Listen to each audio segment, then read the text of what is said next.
Thank you all so very much for joining us here for Talk El Paso, airing live on News Radio 690 KTSM. I'm your host, Andrew J. Polk. Thank you for tuning in, however you may be doing so, be it on air, online, live streaming through the free and reliable iHeartRadio app, or joining us over on the various social media pages we're up on these days, Facebook.com/Talk El Paso, the Talk El Paso channel over on YouTube, Twitter @Talk El Paso, or Twitch.tv. Andrew J. Polk, however, is the best way for you, what works for you, where you can see us, comment, do all the stuff that we certainly appreciate people being able to do, as this is we put out some topics, some things of import, particularly things affecting us or going on right here in the region, but we also, of course, want to hear from y'all, so if you want to chime in over on the social media, already dropping those likes and reacts, including Monica Cervantes, do certainly appreciate that.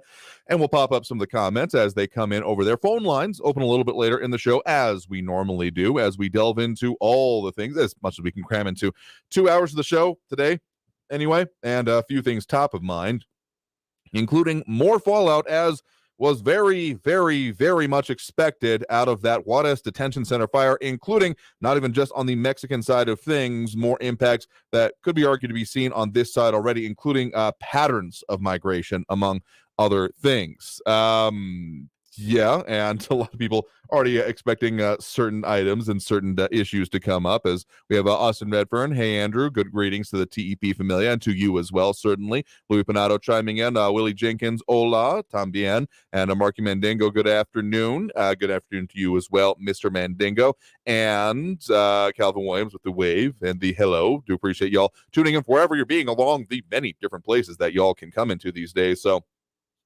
not even just more investigations, arrests being ordered for those connected to the fire at that immigration detention center in Juarez, but also some migration being prompted to this side of things, even as a whole lot of the political questions still remaining unanswered. As also Sean Gardner joins us. Howdy to you as well. Pop that one up on screen. There we go. And so, that's, again, this is just the minor part of it, I gotta say, as also some interesting things going on involving schools, including canceling because of the, another weather impacts, including Calvin Williams there. We got our own going on in the Borderland, with even some schools being delayed or buses being canceled due to the winds we are feeling right now. And then also shades, rumblings of that next Senate election, with, of course, hearkening back to some of those previous and let's just call it local involvement with it. Yeah, we're talking about O'Rourke and among other things. So what happens in this next one, nothing that I'm aware of about him coming back and stepping into that race, but of course, it's impossible to ignore the previous implications or the fever that was stoked and is being pushed for, or at least hoped to be stoked again. So also Eric von Holstein-Rathlow chiming in with us. Hello to everyone, he says, and hello to you as well. But then also getting in with our interview today about what's the state of booze in the Borderland. And this is not just we have some in our audience that are notable and noteworthy when it comes to consumption or things like that, but the fact that it is a literally, at least by our calculations, billion-dollar industry in the Borderland. What are some of the focuses? What are some of the things that can be seen, and kind of how have things fared in general over the last even few years? So that'll be our interview today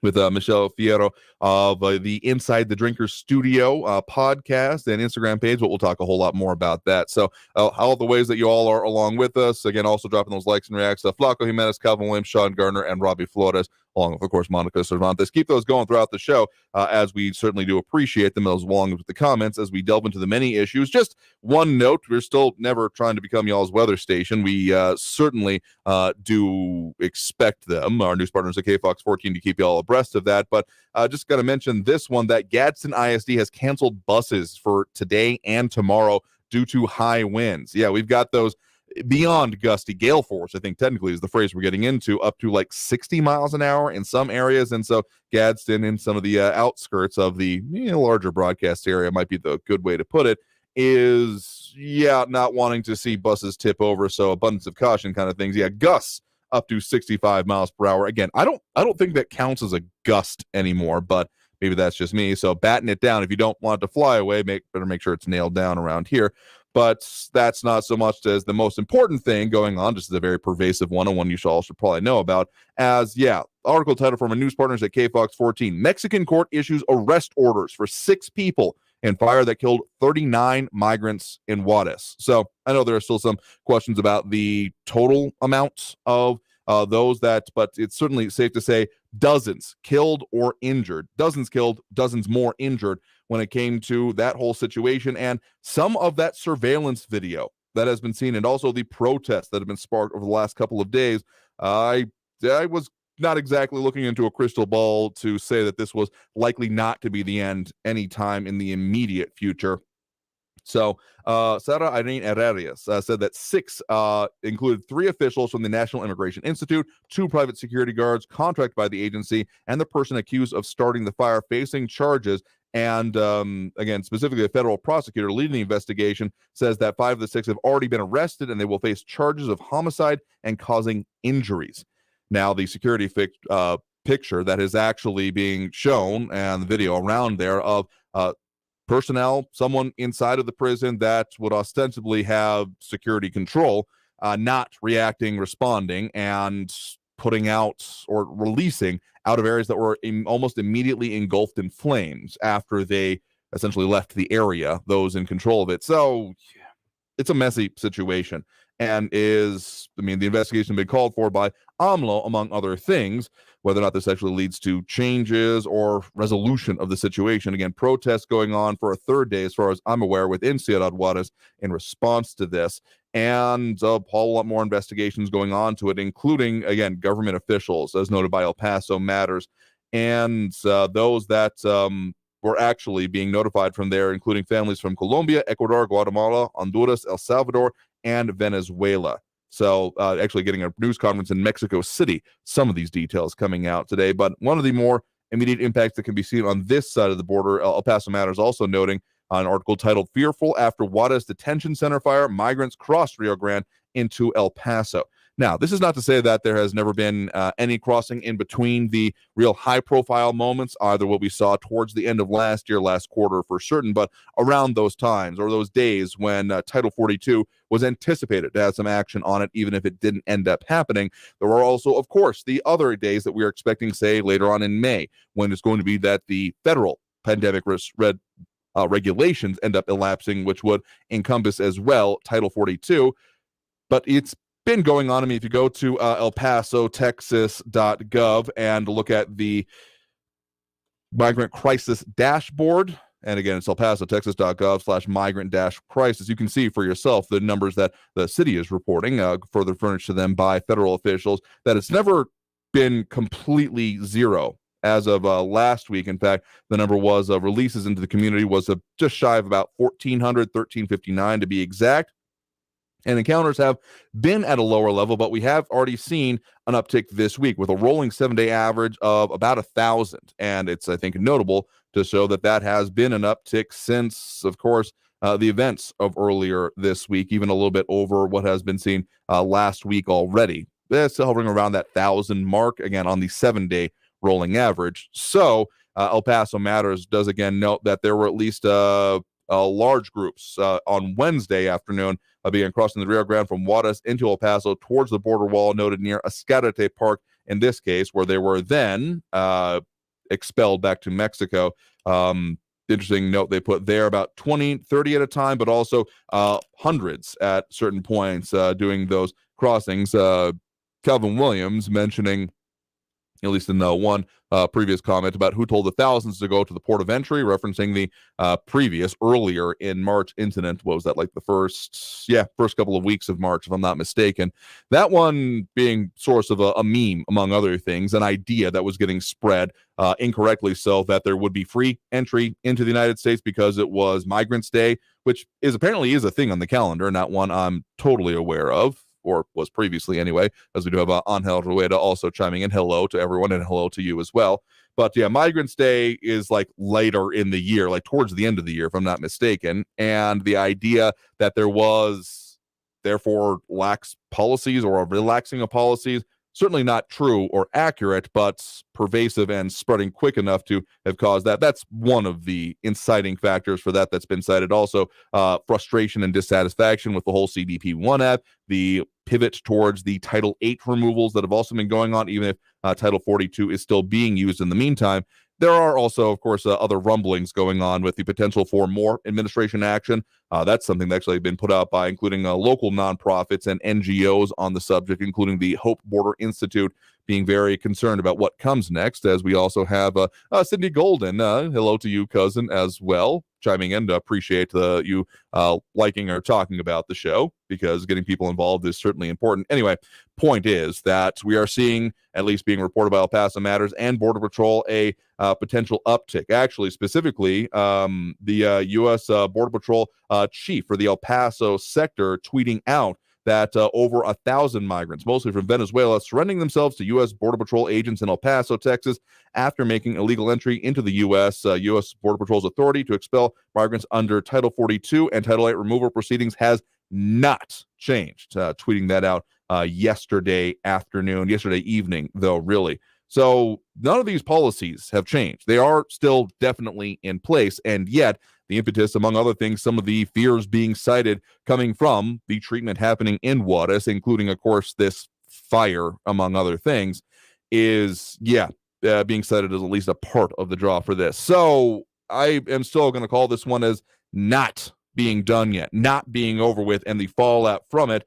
Again, maybe the anticipation of May 11th being the next red letter day for when it comes to response being needed in our region to immigration and border security concerns might not be the only one between now and then. So that's a lot of discussion about that. Also want to make a quick note about a Horizon middle school student in custody accused of making terroristic threats, kind of relating to what we've talked about previously, about there being the amount of effort between making idle threats online versus the response that has to come with it. The only thing that would be a solution in my mind, and is a part of this, would be a harsh crackdown on it, making it perfectly and immediately clear that this is not acceptable in any way, shape, or form, in any way in our community. So let's go ahead and take that next break right now. First one of this hour. Coming out of this break, switching gears a little bit. We've talked a lot about some of these issues already, but the state of booze in the Borderland, the amount of money spent just last year when it comes to mixed drinks,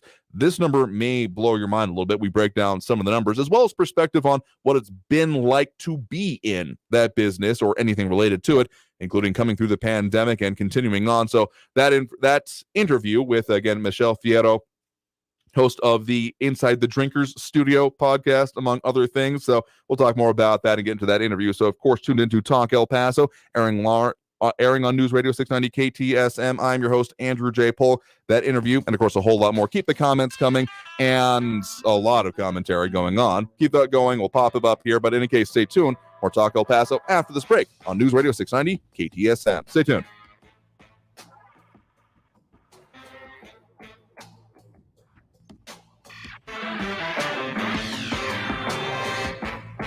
Traffic all day. News Radio 690.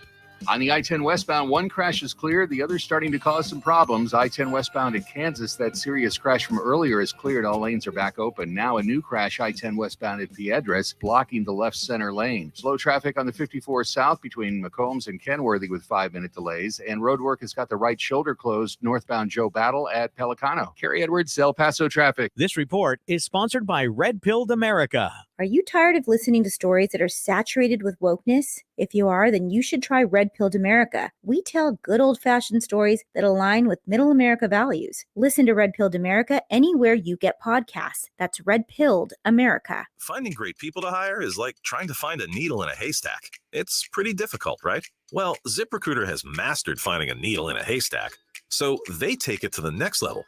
They make hiring so simple that it's like finding a needle in a needle stack. And that's why you should try ZipRecruiter for free at ZipRecruiter.com/radio. Here's what it's like to use ZipRecruiter.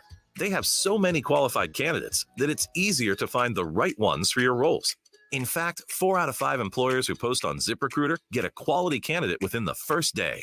That's a lot of needles. So how do they do it? ZipRecruiter's powerful technology sends you candidates who are a great match for your job, and you can even invite your top choices to apply. So if you want less hay and more needles, head to ZipRecruiter. And right now, you can try ZipRecruiter for free. That's right, free at ZipRecruiter.com/radio. That's ZipRecruiter.com/RADIO. ZipRecruiter.com/radio. ZipRecruiter, the smartest way to hire. Hi, I'm Burt Ward, Robin from TV's Batman, inviting you to feed your dog natural, non-GMO, Gentle Giants dog and puppy food. Dogs eating Gentle Giants and following our special feeding and care program are living as long as 27 healthy, active years with a wonderful quality of life. Holy wow, 27 years! Think of all the extra years you could enjoy with your dog at Target, H-E-B, and stores near you. Try Gentle Giants cat and kitten food, too. Inflation is nothing more than legalized theft. Hi, I'm Dr. Ron Paul, and to preserve your wealth, I highly recommend keeping physical gold in your retirement account. To learn more, text the word safeguard to 989898 to get a free info kit on gold IRAs from Birch Gold, which is the only gold IRA company I trust. So text safeguard to 989898 to request your free info kit right now. Hey, hon, what you doing with your phone? Do flowers have best friends? I don't know. Hey, look. Whoa. Some answers can only be found in nature. Discover the unsearchable. Visit discovertheforest.org to find a trail near you. Brought to you by the United States Forest Service and the Ad Council. News Radio 690 KTSM. Live from the KTSM AM 690 studios, it's Talk El Paso with Andrew J. Polk. To be a part of the show, follow on Facebook at facebook.com/Talk El Paso. Now here's your host, Andrew J. Polk.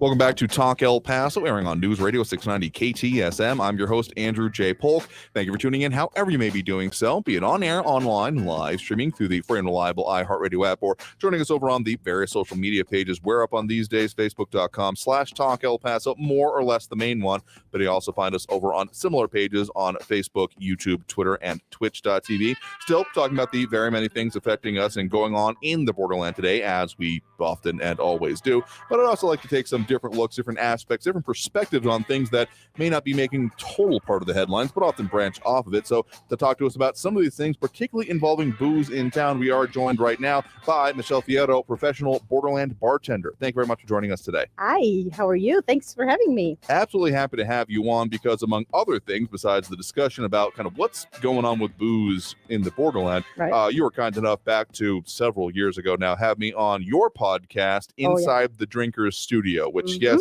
is absolutely a play on that phrase of another famous program. So this is a reciprocal in that way. But also there's some interesting things to talk about going on here in the region when it comes to the demand for such. As much as there is talk about whatever is going on with the economy, we're seeing record levels being reached. But even before we get there, the pandemic itself is an important part of your experience and what has come out of and getting you here. So that might be jumping the gun a little bit even to mention that. So just to get into it, your knowledge and experience dealing with, alcohol and particularly cocktails in the Borderland is pretty significant. Better part, if not more than the last decade, right?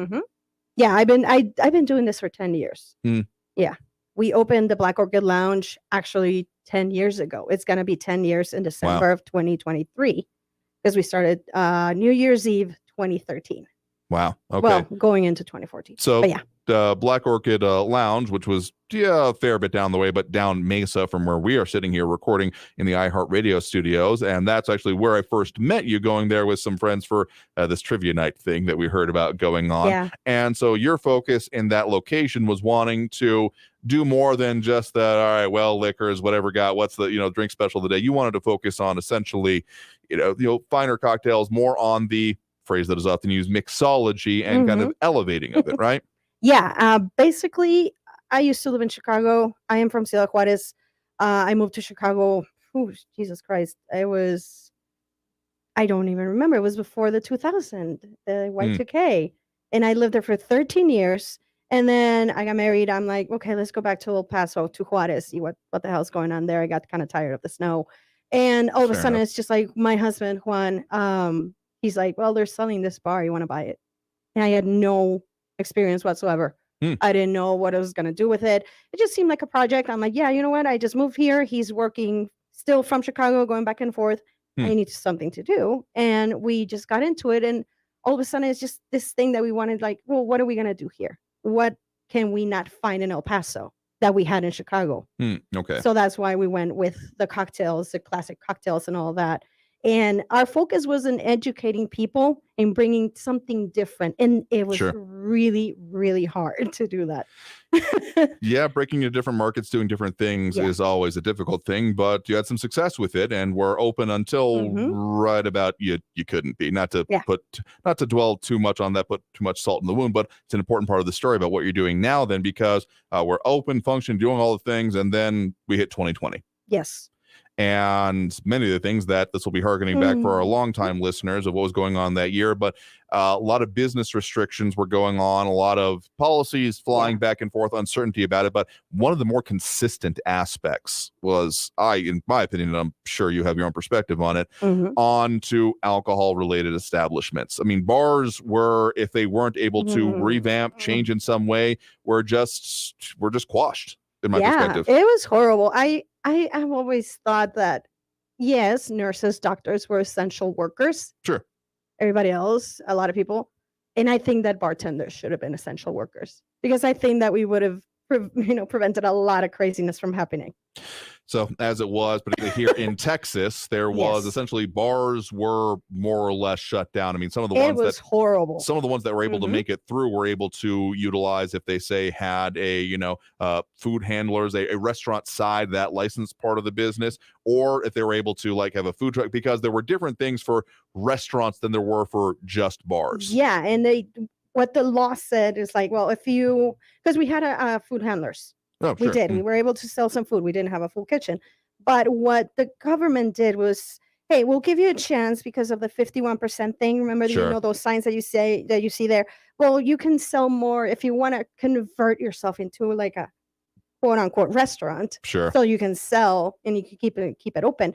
But then also the other thing was the capacity. When they made it 25% capacity, my bar was a 50 people capacity. Okay. Quarter of that will be 12.5 people. Yeah, and that also includes my employees. Oh, okay. So it's like, this is not doable. And it was just horrible. So long story short, in your situation, you ended up having to shut down the bar, right? Well, yeah, we had to come to that. And that was in late 2020. But the first day when everybody was like shut down, it was a worst day for everybody. And I know it's a memorable day. Yeah. It was St. Patrick's Day.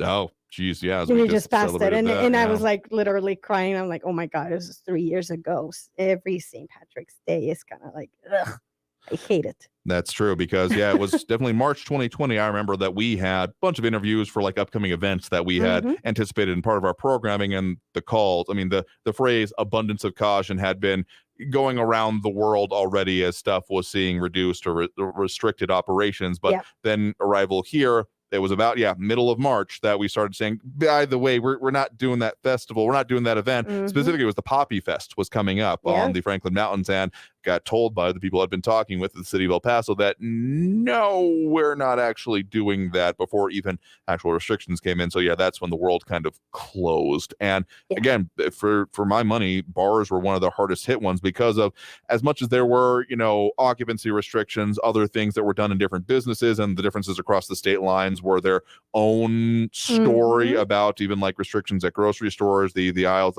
all of that I'm sure is bringing up a lot of fun flashbacks for a lot of people. But again, bars were just pretty consistently not able to function in that same vein that they were. And that's ultimately what did it for y'all, wasn't it? Exactly. And then they would say, well, if you sell food to go, you can sell cocktails to go. And this is how you're going to do it. And blah, blah, blah. And we got to the point where like, well, I don't have a full kitchen. I sold pizza, chicken wings, tacos, which is like my main competitors are across the street on Mesa. Sure. Who's going to order a pizza and a cocktail to go? Like it got very, very complicated. And then like not having employees there all the time, because you don't want to put them at risk with this virus thing going on. So it was very, very difficult.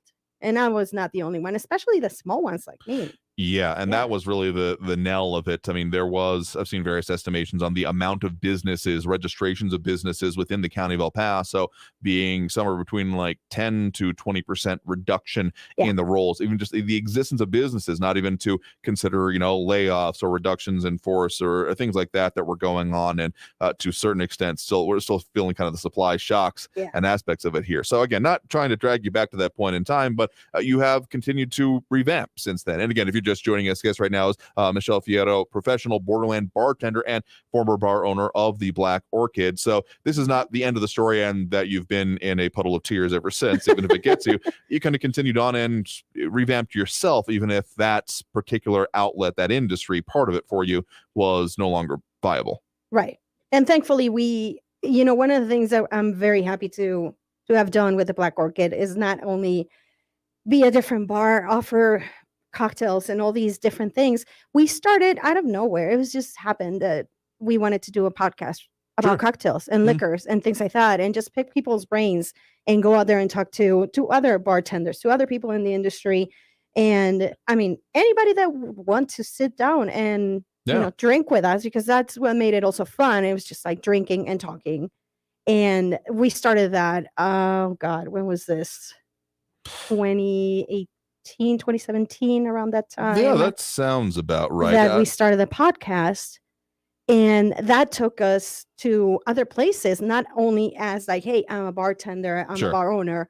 I also have this thing. So since then, we've been traveling and we've been meeting other people as well. And it's been a lot of fun. And that's what's been keeping me a little bit, going after this. Absolutely. After 2020, yes, you get depressed, you stay at home, and then all of a sudden it's like, well, I gotta move on.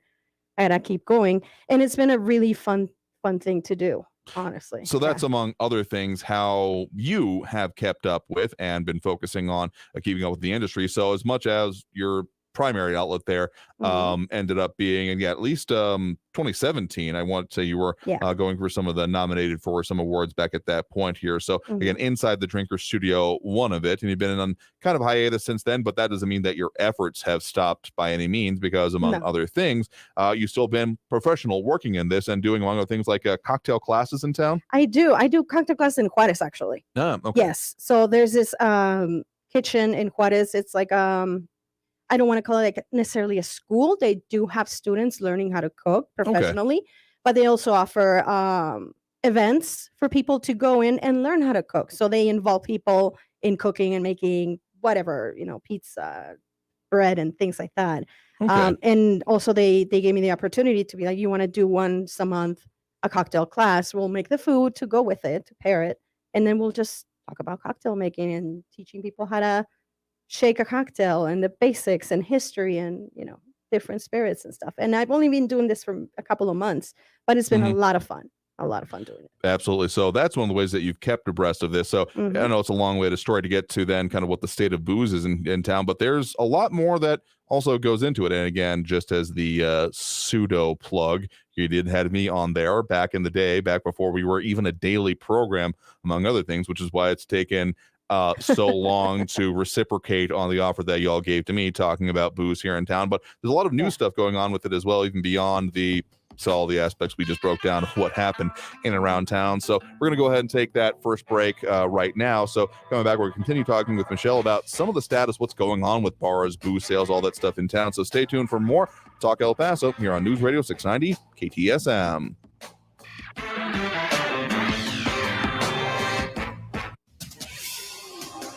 El Paso's News Radio 690 KTSM. Hello, everyone. This is Robert Olguin with your KFOX 14 News Update. A student at Horizon Middle School was taken into custody, accused of making a terroristic threat against the school. Police received the information about the threat this morning. The threat consisted of an act of violence involving a school shooting made by one of the students through Instagram. The messages were forwarded to students from the school and then brought to a parent's attention, who contacted police. Officers apprehended the student at his home, and he was taken to the juvenile detention facility on Delta Drive. The devastating fire in Ciudad Juarez that claimed the lives of at least 38 migrants is under investigation. The Associated Press reporting that Mexican authorities are investigating 8 people who worked at the detention facility for possible misconduct. According to the Federal Public Safety Secretary, 5 of those under investigation for possible misconduct are private security guards, 2 are federal immigration agents, and 1 is a Chihuahua state officer. The fire happened Monday night at an immigration detention center. This has been your KFOX 14 News Update.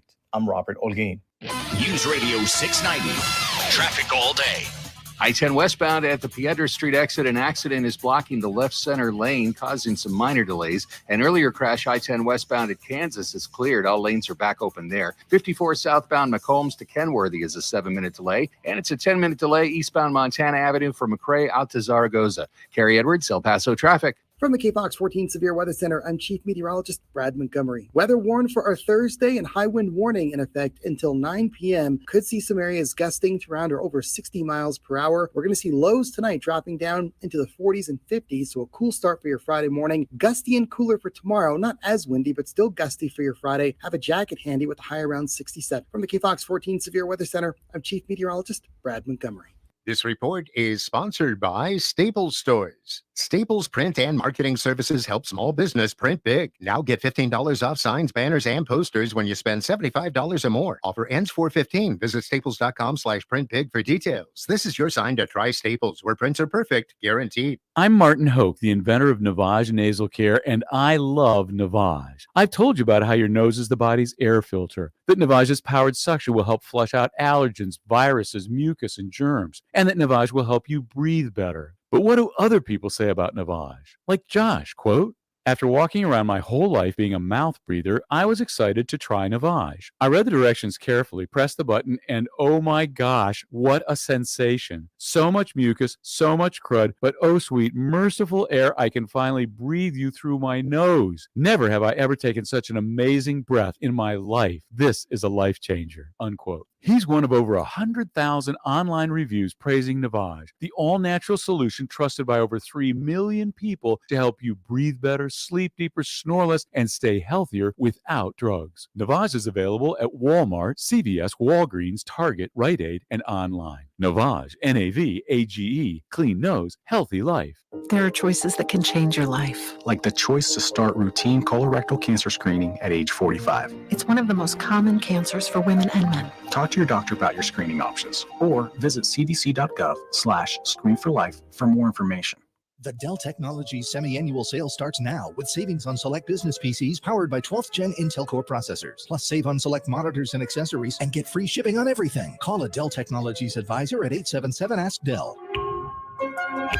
This report is sponsored by Dell Technologies. News on the hour and a half. Traffic and weather all day. Keeping you informed and up to date. El Paso's News Radio 690 KTSM.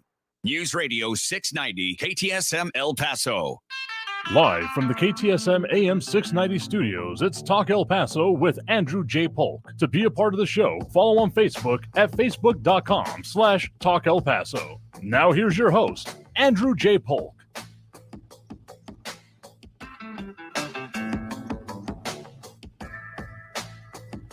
Welcome back to Talk El Paso, airing on News Radio 690 KTSM. I'm your host, Andrew J. Polk. Thank you for tuning in, however you may be doing so, be it on air, online, live streaming through the free and reliable iHeartRadio app, or joining us over on the various social media pages. We're up on these days, facebook.com/Talk El Paso, the Talk El Paso channel over on YouTube, Twitter at Talk El Paso, or twitch.tv, Andrew J. Polk. That's the main locations for our live streams anyway. A lot of places in between that you can see posts, mentions, other stuff we put online. So to talk more about also those outlets and their own efforts, we are still joined here by Michelle Fieto, professional Borderland bartender. Thanks for sticking around with us. Of course.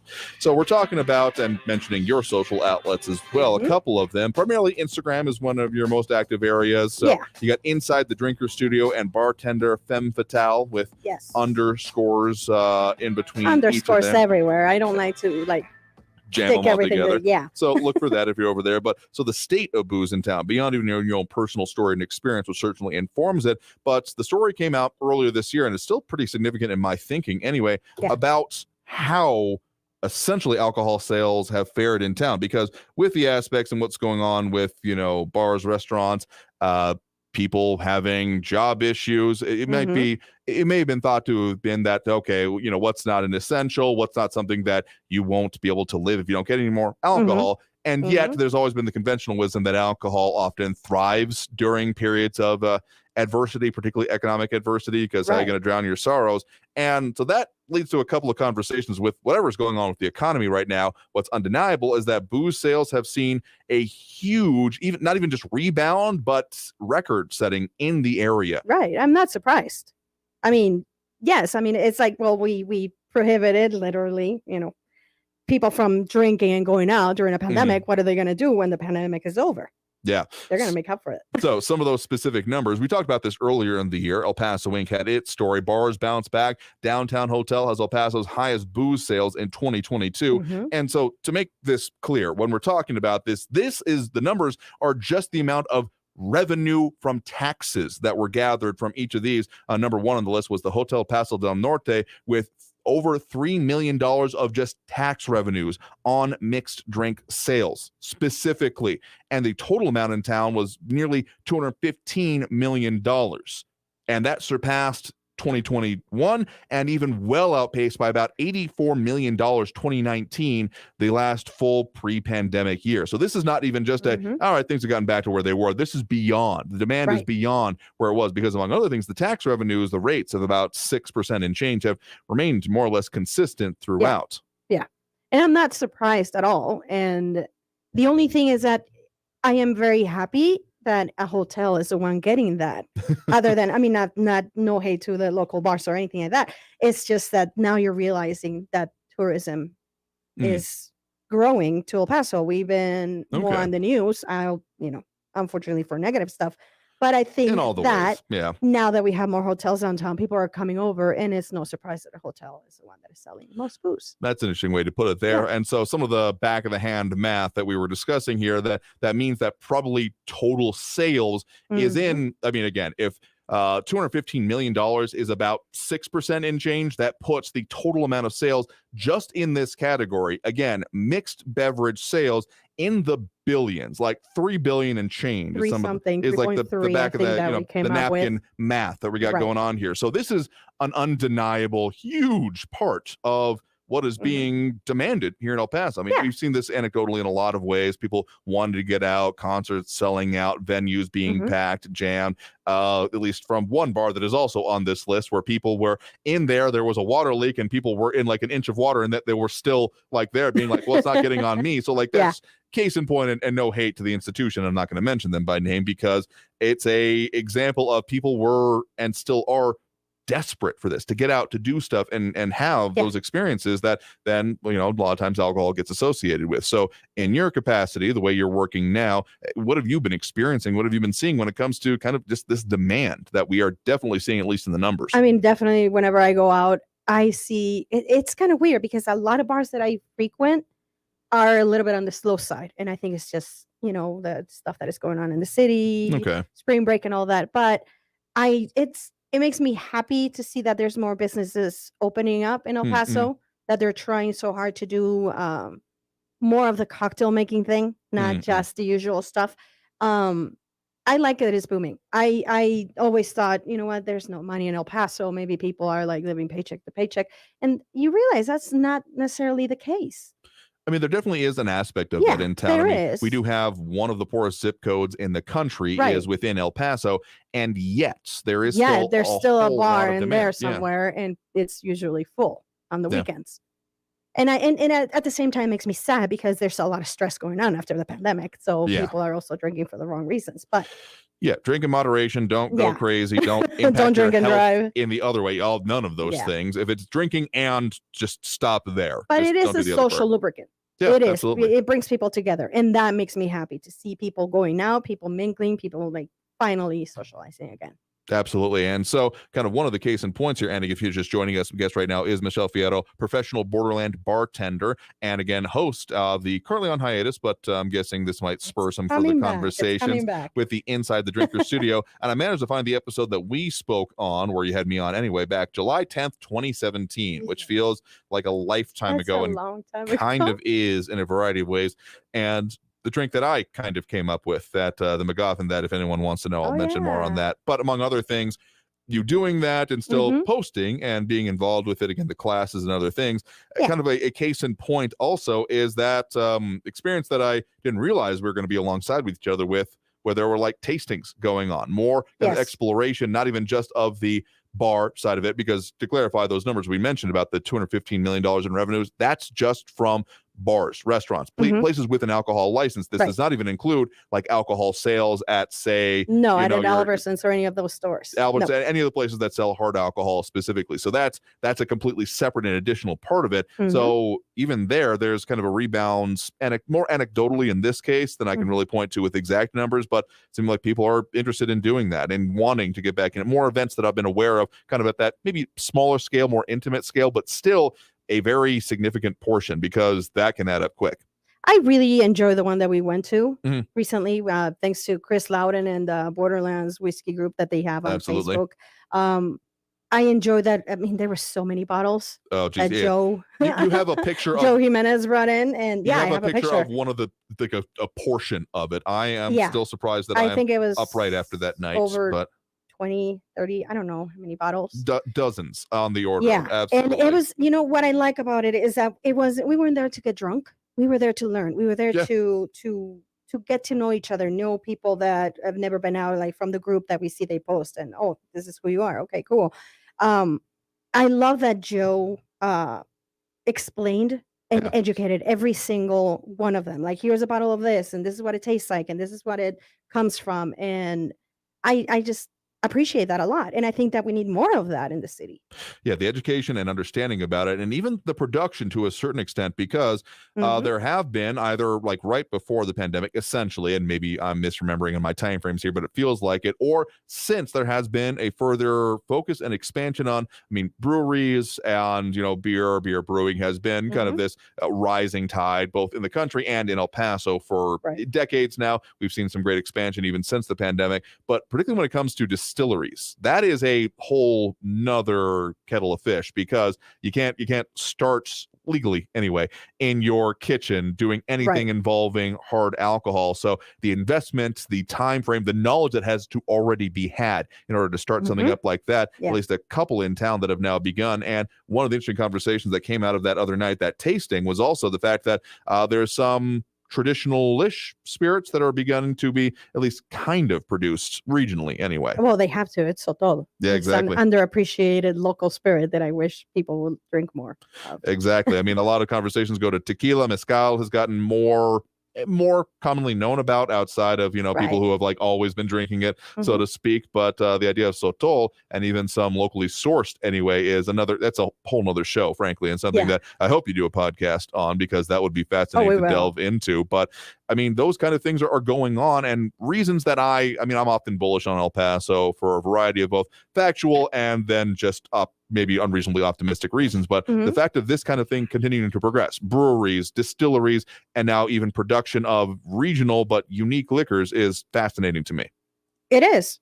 And it's just great to know that we have it here and we can get it here. And we need to, like I said, start educating people and showing them what's here so that people get excited and they support that. That- Because, Mhm. it's not only the industry about drinking, it's also like, what can you have that El Paso offers to the world? Exactly. And The Juarez and the uniqueness, region, yeah. the aspects that you can't get anywhere else, and certain other liquors to not be named that are regionally produced. Let's just put it that way. Oh, yeah. It might be mentioned in the comments. We'll see. Anyway, point is that we've got a lot of stuff going on here, and a lot of movement in this industry and in this sphere. So kind of from your perspective, both having worked directly into it and Mhm. still being involved in the capacity that you are these days, kind of where do you think this is going to go in the short term? How do you think that this culture and even production in our region is going to go? There's so many cities out there that offer the best of the best. And I've been there and I talked to all these people, Mhm. and I hope that El Paso gets there. I think that I started something. I think that my bar, we got the ball rolling, and then pandemic happens. So hopefully and eventually somebody else will. And I know there's bars doing the cocktail making. I just Mm. wish there was more education. I wish that the bartenders here were trained more properly, and given more time for them to practice their craft and perfect it a little bit more, so that we can put El Paso on the map. Because I've been trying to do that, and that's why I go to Tales of the Cocktail every year. It's like everybody's like there. It's like, oh, it's El Paso. They know me that I'm from El Paso, and I wish that we could have more to offer other than just the typical let's get drunk kind of scene. Which, there is a lot of, but Yeah. the numbers, and once you start getting into market sizes, again, I cannot stress this enough, billions of dollars of Mhm. in restaurant or bar alcohol sales, hard alcohol, mixed drinks specifically, leads to wondering, okay, what else is going to wanting to move into that space, make their own mark on it, and particularly find, the niches that work out best for them. So something I'm excited about, I got to say here. Yeah. And there's a lot of talent here. I know there's a lot of talent. There's a lot of people out there that want to make it better. So hopefully we'll get out of that negativity and then just like push it to be something very positive and teaching people and, doing more with sotol. Because that's our native plant. Like we really need to represent that. You can see it on anywhere you drive around town, basically these days, other in front yards. Oh, you can drive on Mesa, and it's just a couple of them probably right across the street. Yeah, probably, or even someone's front yard, or still in the natural landscape, untouched for time immemorial. So that's fascinating and something I'm also very excited about. So again, guest right now has been Michelle Fierro, Borderland bartender extraordinaire. I'll say in a lot of different ways as you focus on things. You. I appreciate any kind is fine with me. Absolutely. Well, I appreciate the efforts you've had, and again, if people want to check you out and the podcast Inside the Drinker Studio, or again, Bartender Femme Fatale, particularly over on Instagram. Try to share some of those links in our comments as well. So Michelle, thank you very much for taking the time to speak with us about this, what you got going on, and kind of what the state of booze is in town here right now as it is. Thank you so much for having me. I appreciate it. I'm absolutely happy to have you on. And with that, we'll go ahead and take that next break right now. So coming out of this break, we'll go ahead and open up those phone lines as we normally do if you want to comment on this or the other things going on affecting us in the Borderland today. So that number to call, as always, 915-544-5876, 915-544-KTSM. Back after this break with more Talk El Paso here on News Radio 690 KTSM.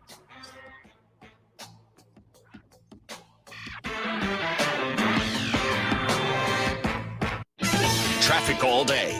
News Radio 690.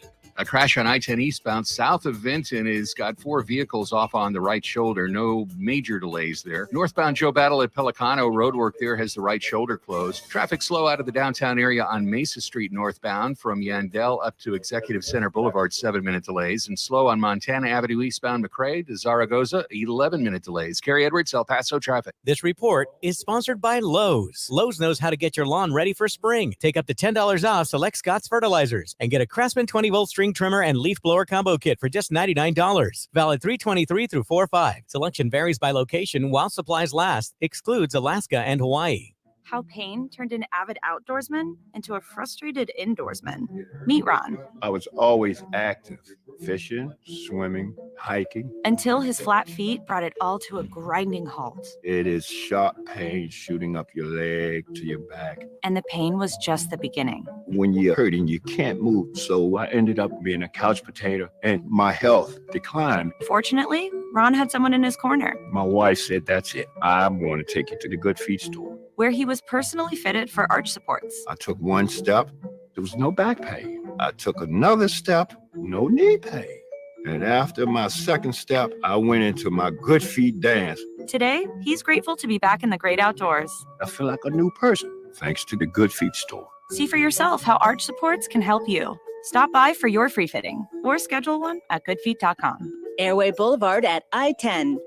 Is your tub worn out, but you're not sure who to trust to replace it? With over 2 million successful bath remodels, people trust Bathfitter because we know how to do it right. We've been custom designing and manufacturing baths for over 35 years. Our unique tub-over-tub installation takes as little as a day with no demo to fit your busy schedule. And we offer a lifetime warranty on every tub. That's how confident we are in our quality and durability. Bathfitter, it just fits. Visit bathfitter.com to book your free consultation.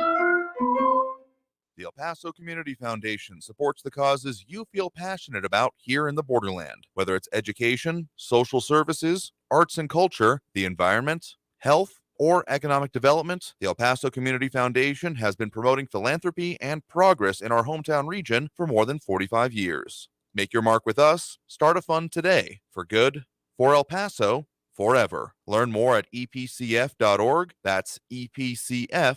The Dell Technologies semi-annual sale starts now with savings on select PCs powered by the latest 12th Gen Intel Core processors. Plus, get deals on select accessories and free shipping on everything. Save now by calling 877-ASK-DELL.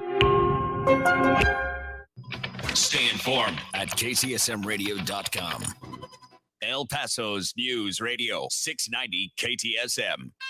Live from the KTSM AM 690 studios, it's Talk El Paso with Andrew J. Polk. To be a part of the show, call 915-544-KTSM or follow on Facebook at facebook.com/Talk El Paso. Now here's your host, Andrew J. Polk. Thank you all so very much for joining us here for Talk El Paso, airing live on News Radio 690 KTSM.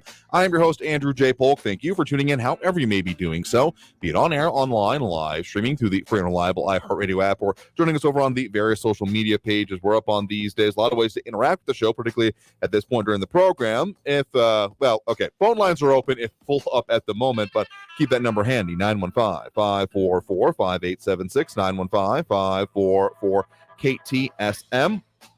We're short timing it for this segment, so we'll keep them. If you're on the line, stay there, because we'll get those back to those at the top of the hour. I'm going to round up a few of the comments coming in, including Eric von Holstein-Rathlow asking about one of the things in our announcement post that we didn't quite get to this hour. Don't tell me O'Rourke is going to try to change Cruz. I think challenge, but Cruz again, not exactly, but hearkening back to that with that next Senate election veering on the horizon. I mean, it's been 6 years, as nuts as that seems.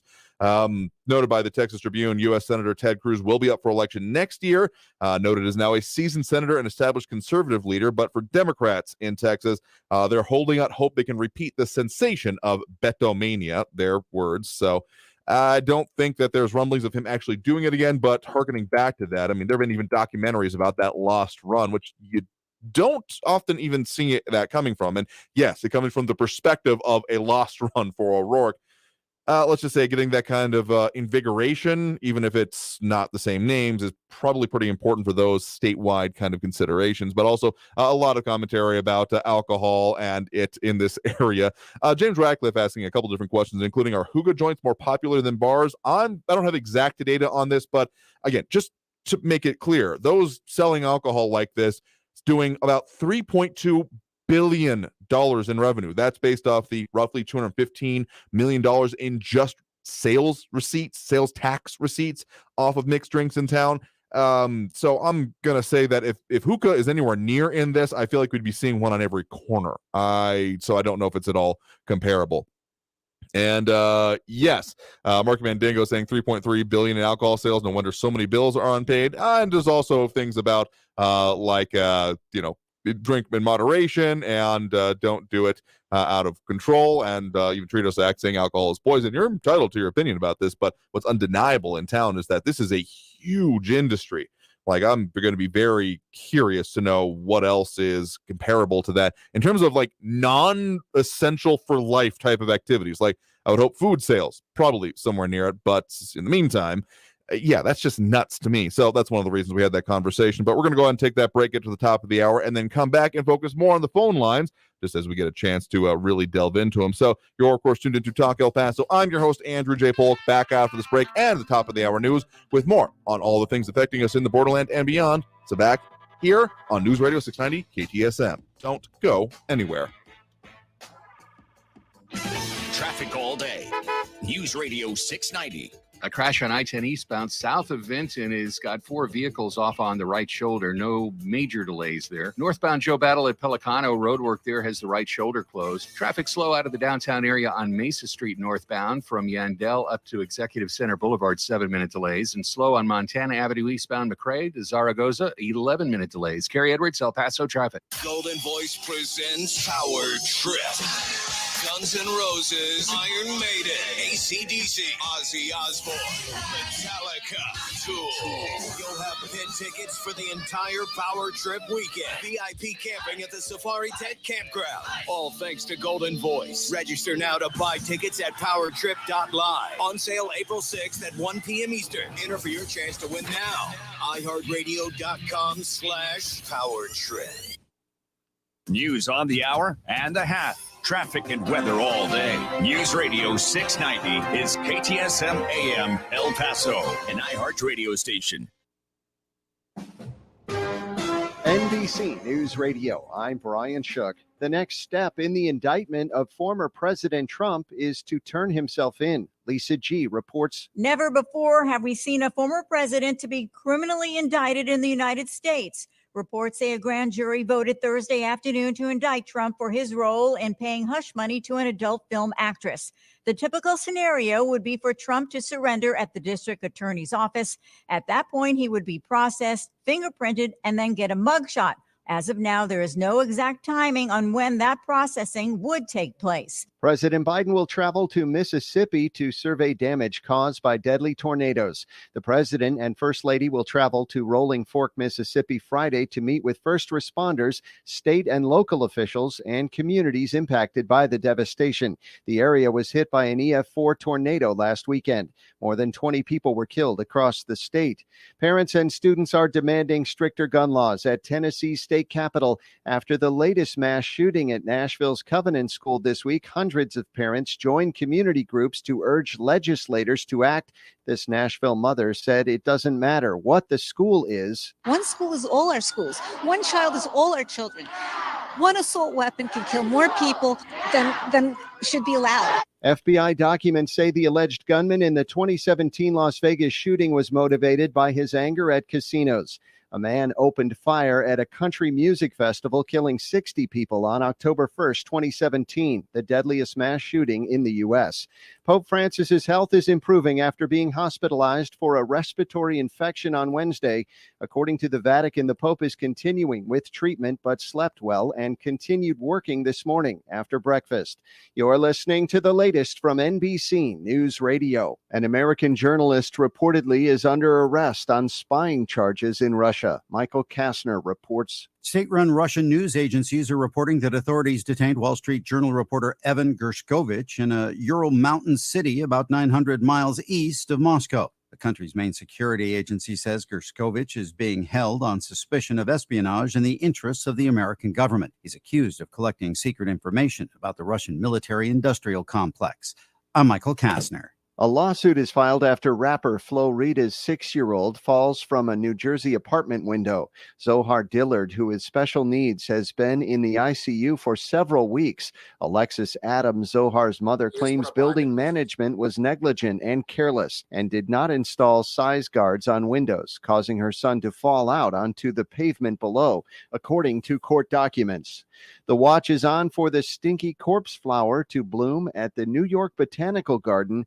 Sarah Lee Kessler has more. You wouldn't think fans would rush to get a whiff of a flower that smells like rotting meat, but they do. Visually, it's an elegant-looking pink power flower featuring a center spike and a stalk that can grow 12 feet tall. The last time the corpse flower bloomed was in 2016, when it attracted 25,000 visitors and 2 million people who watched its progress on a live feed without the odor. You can tune in now to watch the corpse flower bloom. The botanical experts think that'll be in the next week or so. Bostonians aren't letting one of New York City's latest campaign slogans bother them. The We Love NYC program, promoting civic engagement, released a playful ad that says, "We get more done by 8 a.m. than Boston does in a day." Boston Mayor Michelle Wu says if there's anything Bostonians are good at, it's not giving a care what New Yorkers think about us. Brian Shook, NBC News Radio. This report is sponsored by Blindster.com. Hi, I'm Kyle at Blindster.com. At Blindster, we offer over 50 different custom window treatments, including faux wood blinds and shutters, all at prices less than retail. Plus, we'll send you free samples before you buy. Don't hire an expensive pro. Do it yourself and save big at Blindster.com. Hi, I'm Burt Ward, Robin from TV's Batman, inviting you to feed your dog natural, non-GMO, Gentle Giants dog and puppy food. Dogs eating Gentle Giants and following our special feeding and care program are living as long as 27 healthy, active years with a wonderful quality of life. Holy wow, 27 years! Think of all the extra years you could enjoy with your dog at Target, H-E-B, and stores near you. Try Gentle Giants cat and kitten food, too. Hey, Sean Hannity here from my friends at Lone Star Transfer. If you felt like booking your timeshare was difficult in the past, you know it's recently been almost impossible. Now, most clients are shocked to learn that their timeshare is now available to the public, and that severely limits booking options. Now, many owners have also reached out, and they're upset that their yearly dues have nearly doubled during the maintenance fee season. Now, for well over a decade, our friends at Lone Star Transfer, a family-owned company, they have had the pleasure of helping thousands and thousands of people legally and permanently get out of their never-ending timeshare fees. Now, Lone Star Transfer guarantees the release of all liability to your timeshare in writing and in a specific time frame. Call my good friends for a free, no-obligation consultation. Write this down. Call today, 833-594-0075. 833-594-0075. They're online at lonestartransfer.com. Rosetta Stone, where language is learned. rosettastone.com. Only iHeartRadio gives you access to all of your favorite radio stations. It's Elliot in the morning. Rover's Morning Glory. Booker and Stryker. All of the once-in-a-lifetime events. Alter Ego, are you ready? All of the best free curated playlists. Nobody does it better. All of the great podcasts for every interest. Hey guys, this is Freddie Prinze Jr. from the Wrestling with Freddie podcast. All of the mind-blowing contests. $20,000. Awesome. All of your favorite superstars. We're the Red Hot Chili Peppers. And best of all, it doesn't cost a thing. Download the absolutely free iHeartRadio app now. News Radio 690 KTSM. Live from the KTSM AM 690 studios, it's Talk El Paso with Andrew J. Polk. To be a part of the show, call 915-544-KTSM or follow on Facebook at facebook.com/Talk El Paso. Now here's your host, Andrew J. Polk. Thank you all so very much for joining us here for Talk El Paso, airing live on News Radio 690 KTSM. I'm your host, Andrew J. Polk. Thank you for tuning in, however you may be doing so, be it on air, online, live, streaming through the free and reliable iHeartRadio app, or joining us over on the various social media pages we're up on these days, facebook.com/Talk El Paso, the Talk El Paso channel over on YouTube, Twitter at Talk El Paso, or twitch.tv, Andrew J. Polk. A lot of people tuning in, chiming in over there, dropping those likes and reacts that we do appreciate, including Michelle Fierro and also Alex Campos, John Adams, Angel Rueda, James Ratcliffe, Ida Beza Gardner, James Holmes, Marky Mendingo, Flaco Jimenez, Calvin Williams, Sean Gardner, Robbie Flores, and Monica Cervantes. And again, whatever your poison or not there is fine for you, Marky Mendingo, mentioning that Hemingway loved it. Too strong for me when it came to absinthe and preferring a big glass of cold water.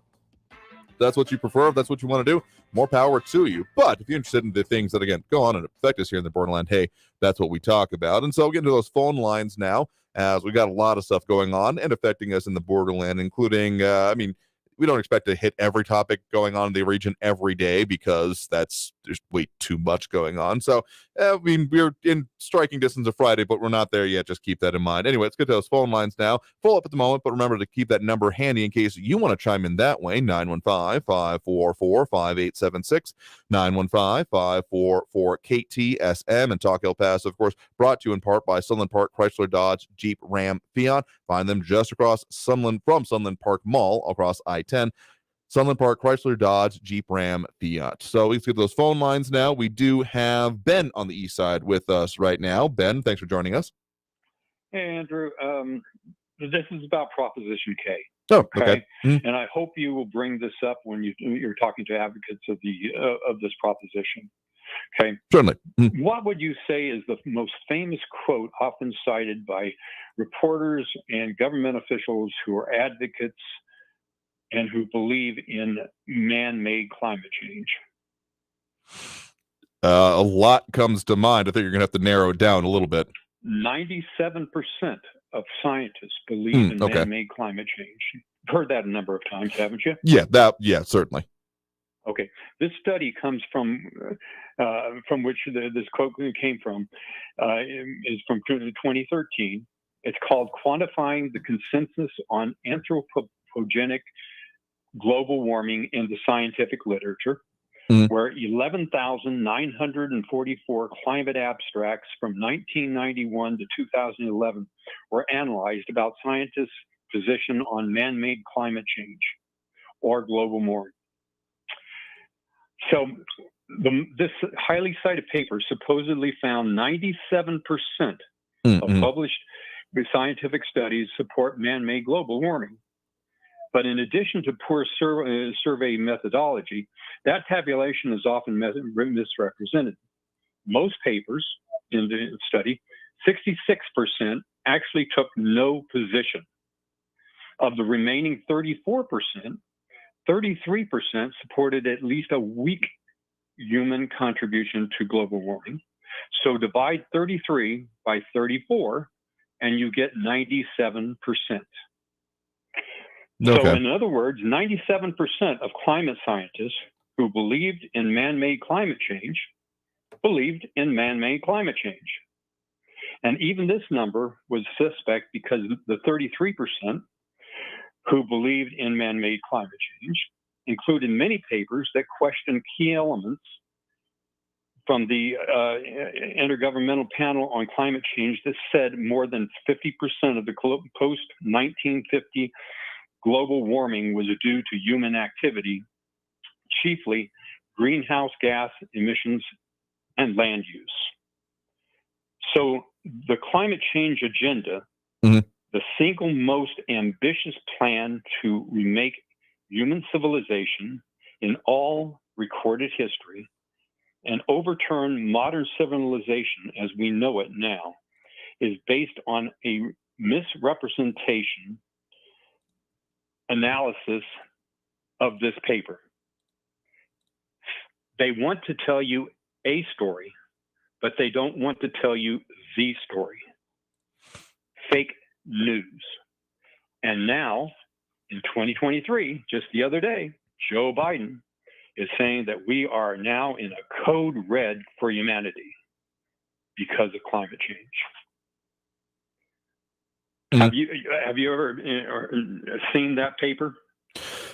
I guess I haven't seen it directly the way you're talking about. I've often run into that stat, but hadn't really delved into the analysis behind it because, I'll be honest with you, as I've said many times before, the question of the causes for global warming or climate change in general are less interesting to me, and particularly in this day and age, as to what do we do about changing climate in our specific region here, because it's undeniable that climate does change. I know that what you're referring to here is specifically the causes of it and what is being linked to there, but we have seen it's both in the geologic record as well as even just human civilization that has existed in this area about things that have changed in this area. So if we're not responding to it, at the very least, kind of that local aspect of it here, if we're not responding to it in ways that like make sense, then we're cruising for a bruise in the way I got to say it. So that's the part that I find the most useful to talk about at this level and scope and scale. Though, of course, when we have things like Prop K, as you mentioned at the start there, bringing up these things, it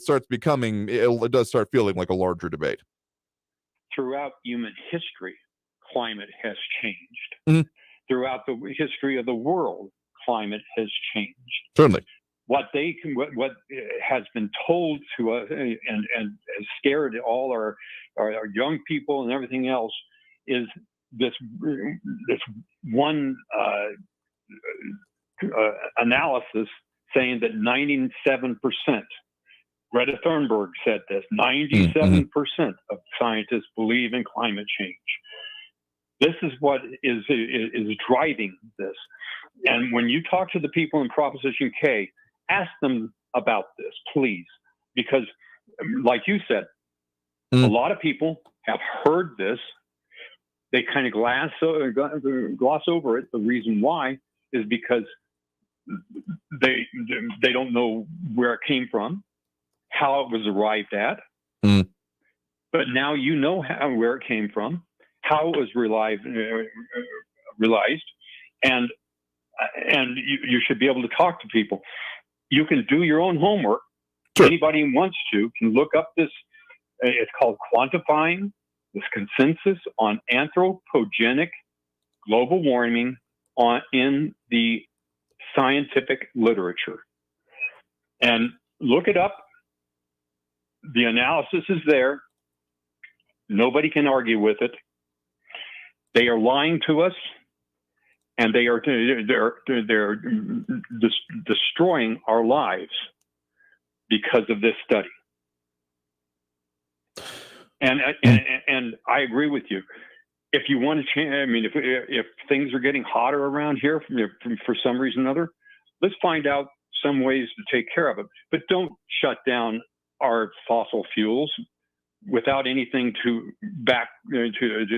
change that from. Okay, in other words, let's first take care of our immediate needs, and then look to the future and say, well, maybe we can do this.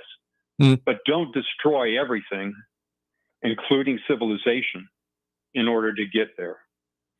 Certainly something I can agree with you on, and I've stated in the past that, yeah, if we as a society, as a group, as the assemblage of individuals that make up the body politic, et cetera, however you want to divide it, want to see a change in course, do things differently. Again, whether either together or individually. I mean, there have been, even just my neighborhood, I feel like more solar panels popping up. And hey, if someone wants to make that individual decision for themselves here, that's fine. And I will say I've gotten an inordinate amount of calls lately saying, am I the person who makes electricity decisions for the place that I live?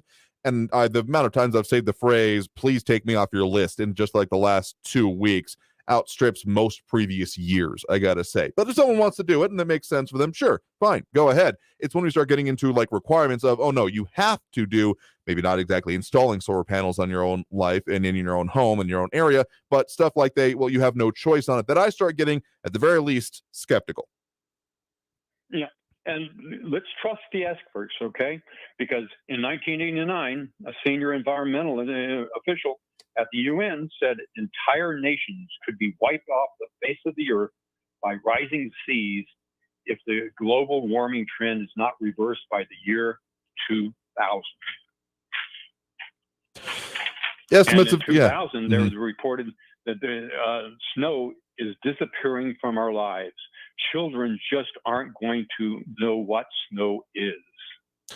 I mean, I will say that humans can definitely have an impact on our environment. I mean, there was, I want to say it was a study, but more or less anecdotal evidence that I think has since been codified into a study on bugs on the highway, that because of the lessening of driving, it had been noted that there were less instances of just, windshields being just completely gunked over by the bugs that people were driving and flying into.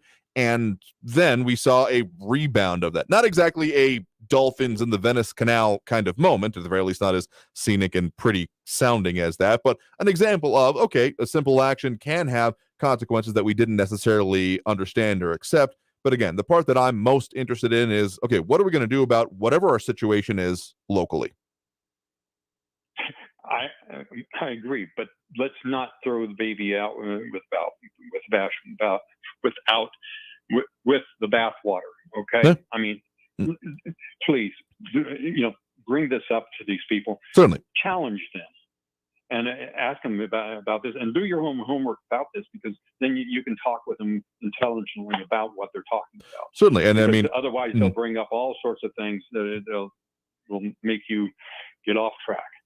And anyway, stay well, stay safe, God bless, and let's go, Brandon. appreciate the point in the call. You have a good one there. Thank you.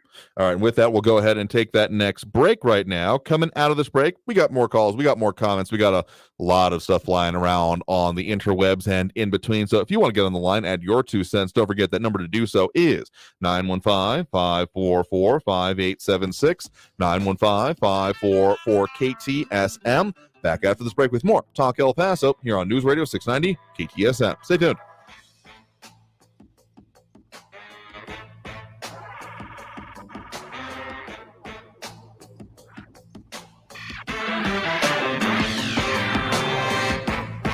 Traffic all day. News Radio 690. On the 54 southbound Stan Roberts down to Kenworthy, it's an 11-minute delay. 7-minute delays, heavy traffic on the I-10 eastbound from Artcraft to the 54 Patriot. Border Highway eastbound just after the Gateway near Delta, 2 semi-trucks are blocking the right shoulder. An accident from earlier I-10 eastbound at Vinton has cleared. All lanes are back open. Carrie Edwards, El Paso traffic. This report is sponsored by Blindster.com. Hi, I'm Kyle at Blindster.com. Shopping for new blinds? At Blindster, we offer over 50 different blinds, shades, and shutters at low prices, custom made for your windows, and shipping is free. Shop at home and order 10 free samples of any product before you buy. Blindster.com. Is your tub worn out, but you're not sure who to trust to replace it? With over 2 million successful bath remodels, people trust Bathfitter because we know how to do it right. We've been custom designing and manufacturing baths for over 35 years. Our unique tub-over-tub installation takes as little as a day with no demo to fit your busy schedule. And we offer a lifetime warranty on every tub. That's how confident we are in our quality and durability. Bathfitter, it just fits. Visit bathfitter.com to book your free consultation.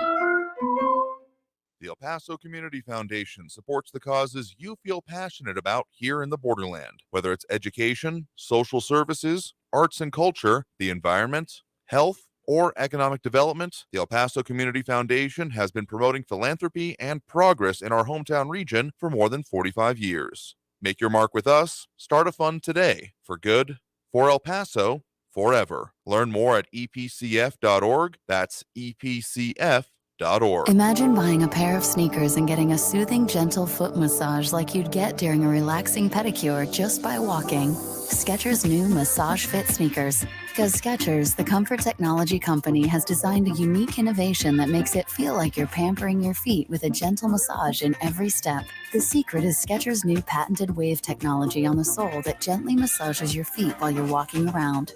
Find them for men and women at a Skechers store, Skechers.com, or wherever stylish footwear is sold.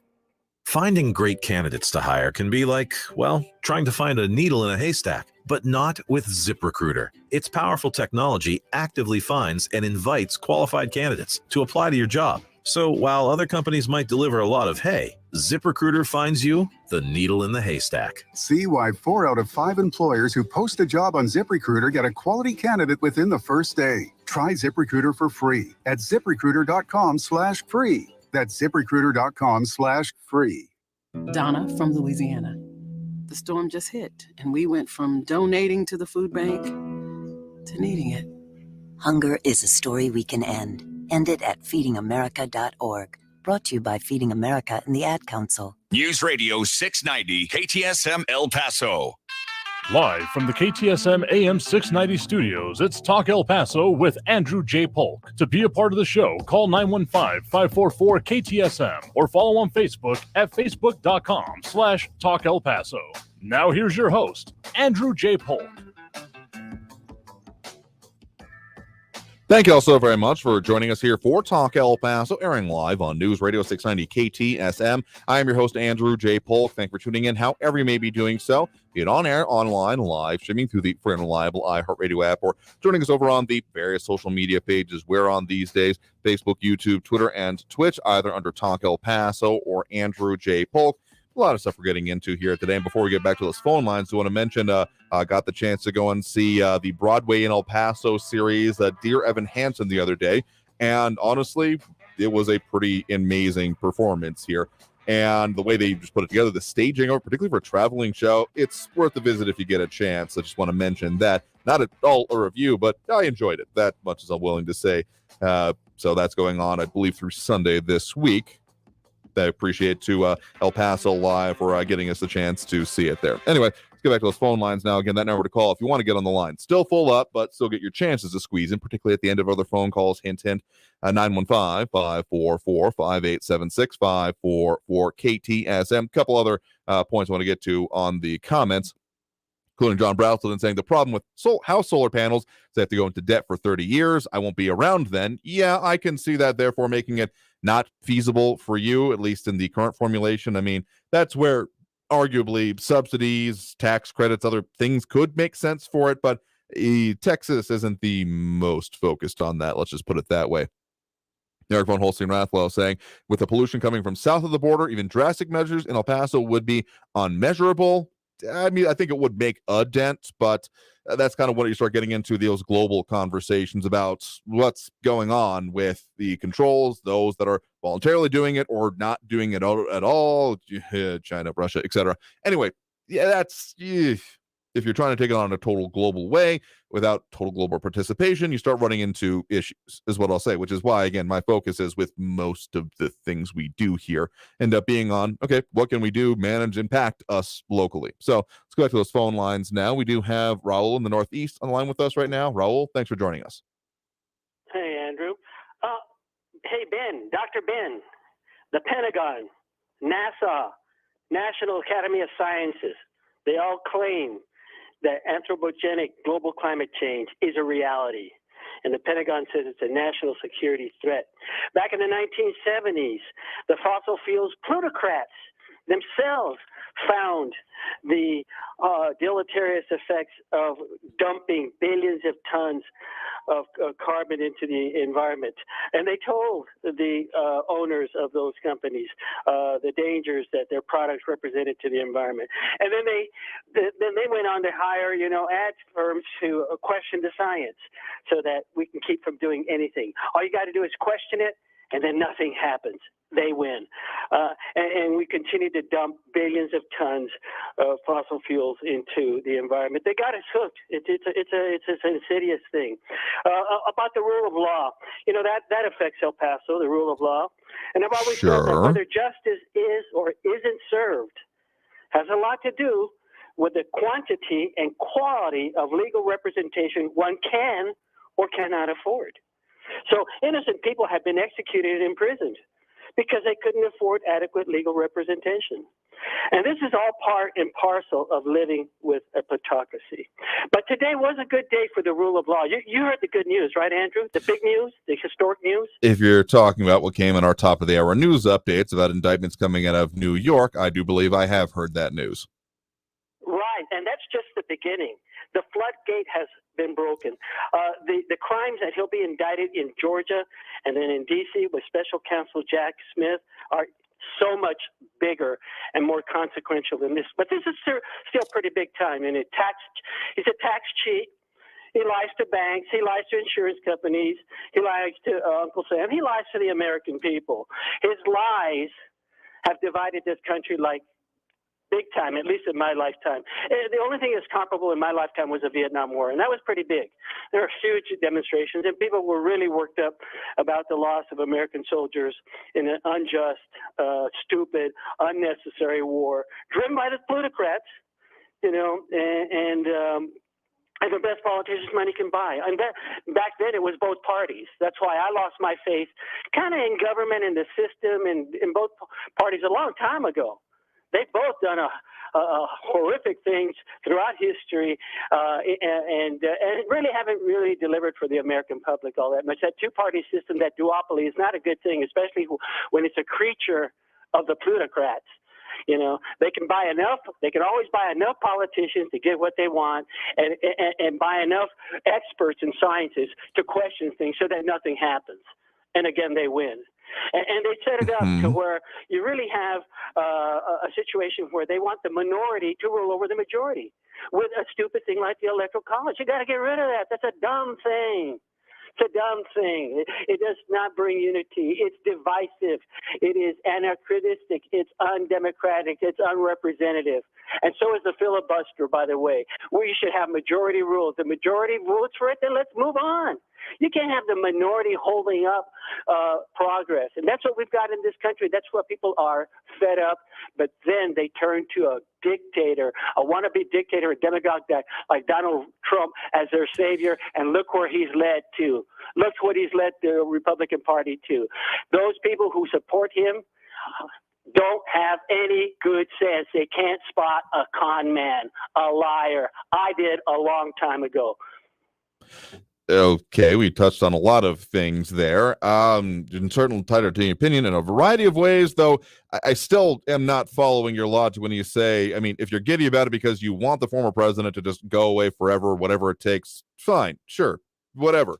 I'm not going to totally agree with you that doing it any way possible ends justifying means kind of thinking going along with it, particularly since if you think that this is the start of something or that this on its own will cause more things to happen, that doesn't really hold water as a legal theory, that is. I mean, sure, this indictment that apparently, yes, we'll indulge this for a spare second here because we certainly trust that the rest of the hosts and pretty much all the other news around the country and the world is getting into this, and we are still a local radio show. That being said, sure, if you like this happening, I'm certainly not going to dissuade you or even attempt to, but to say that, and this will cause more prosecution doesn't, again, as a legal theory, doesn't really hold water. There are other things being faced by it. And again, justice should be served, but being like giddy over it, I guess I just don't get. But again, it takes all kinds, something along those lines. But let me just say that when it comes to the idea of the rest of it, and therefore for the political implications, I think that also still offers a significant misunderstanding of the former president and the appeal that he had to voters. I don't think necessarily everyone was on board with, we've had as much commentary on this program from other peoples who have been avowed Trump voters, among other things, about, oh, no, yeah, all the other stuff doesn't matter. This is the only thing that is. A lot of them were like, well, the whole lesser of two evils in their mind. And if you want to dissuade people that they shouldn't vote that way, sure, blue in the face. But when it comes to the things we talk about, this this program and the local stuff of it, sure, this could eventually have some kind, and don't think I don't see the efforts of hey, this vaguely affects us here, so this gives me a chance to talk about whatever I want to. I mean, it's a very good political tactic, don't get me wrong, the answering the question you wished you were asked kind of thing, but well, an old phrase comes to mind. How do you know a politician is lying? Their lips are moving. There's a level of not sincerity or not clarity that comes with a lot of these things. Certainly some examples involving the former president. But if you're putting this forth as and therefore there's no legitimate reason anyone could ever vote for him, that just doesn't hold water either, because there's a whole lot of people who I consider good, valuable, and decent people in this world that, based on their own analysis and their understanding of politics and the issues with this, ended up making their decision that way. And by no means would I be willing to call them bad, evil, or wrong at their very inherent level. These things are up for discussion. And if you think that, well, no, we should only have the choices that I think are okay, one of the very, very many reasons I'm very happy that my rights and choices in life are not up for debate or discussion. They are simply guaranteed. So appreciate the point in the call for what it's worth on the bit of local issues we touched on. Anyway, let's go ahead and take that next break right now. Coming out of this break, we'll get to more phone calls, more comments, and a lot of other things coming. We popped up some online, if you can see it over there, and we'll mention a couple of more. But if you want to get on the line, add your 2 cents by a phone. The number, of course, is 915-544-5876, 915-544-KTSM. Back after this break for more Talk El Paso on News Radio 690 KTSM. Stay tuned.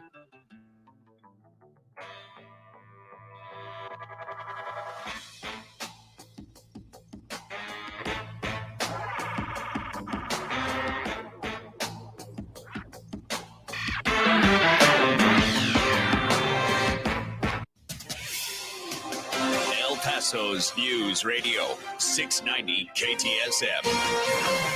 Hello, everyone. This is Robert Olguin with your KFOX 14 News Update. A student at Horizon Middle School was taken into custody, accused of making a terroristic threat against the school. Police received the information about the threat this morning. The threat consisted of an act of violence involving a school shooting made by one of the students through Instagram. The messages were forwarded to students from the school and then brought to a parent's attention, who contacted police. Officers apprehended the student at his home, and he was taken to the juvenile detention facility on Delta Drive. The devastating fire in Ciudad Juarez that claimed the lives of at least 38 migrants is under investigation. The Associated Press reporting that Mexican authorities are investigating 8 people who worked at the detention facility for possible misconduct. According to the Federal Public Safety Secretary, 5 of those under investigation for possible misconduct are private security guards, 2 are federal immigration agents, and 1 is a Chihuahua state officer. The fire happened Monday night at an immigration detention center. This has been your KFOX 14 News Update.